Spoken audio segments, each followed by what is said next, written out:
Hi,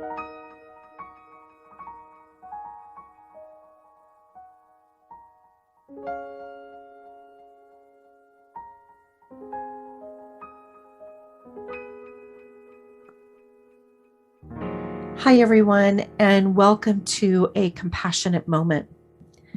I want to address the overwhelm that is in the collective regarding the hopelessness and the horror of the collective suffering. The events in the Ukraine through the invasion from Russia are making us more aware of human suffering.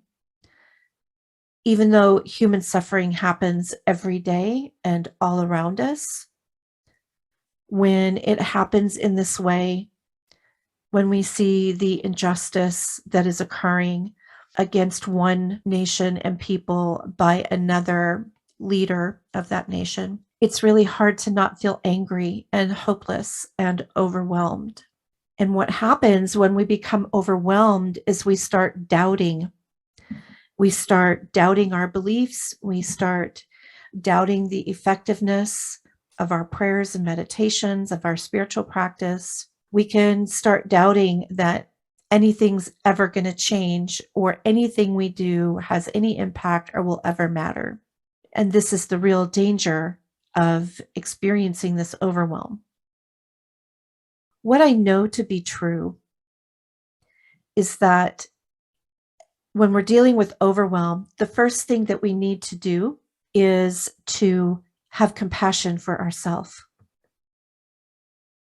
As we have compassion for ourselves, for feeling overwhelmed, for being horrified at human tragedy, for being sad for the suffering of others, we are recognizing that we're human and that we are suffering emotionally along with the others who are suffering because we're good humans, we're kind humans, we're thoughtful humans. And that's the hazard of being a good, kind, loving human, is to feel suffering.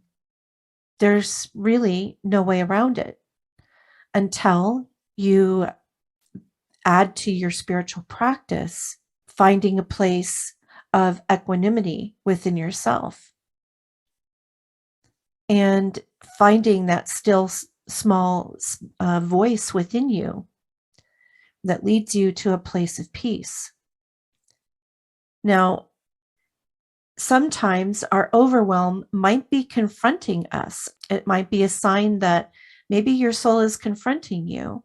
Have you let go of your spiritual practice? Have you sunk into despair? If you have, that's again is normal. But I think that overwhelm can be our soul calling us back to a place of sanity within ourself, calling us back to a space of sanity in an insane world.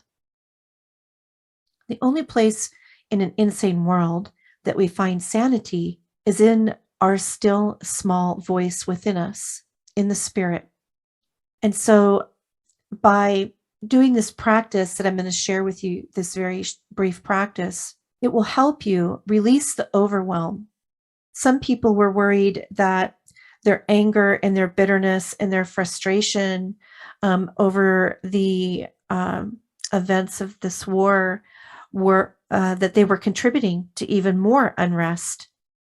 And what I would say is again, just remember that you're human and have to have compassion for your humanness and then let that go. Don't worry about that and come back to a place of center because we all have something that we can do about all human suffering. And that is to take care of ourselves the best that we can, to choose company that is good company, people that are kind and good and true.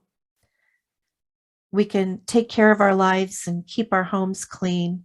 And I know that sounds like really trite and unimportant, but keeping an orderly mind and home and orderly company goes a long way to being able to find equanimity and stillness in yourself when you've become overwhelmed. So the first step after you've applied compassion for yourself is to do what you can do from a loving and compassionate and hopeful heart. So if what you feel like you can do is raise money and send money to reputable sources to ease human suffering, then do that. If what you think that you can do and what is yours to do is to pray and meditate and send energy to the areas that are in conflict, then do that. But if you're doing these things from a place of anger and frustration, you're not diminishing the work. You're still sending money and food, and that's alleviating. You're still praying and meditating. But then at that point, if you're doing the work from that place of frustration and hopelessness, then you are adding more static to the field.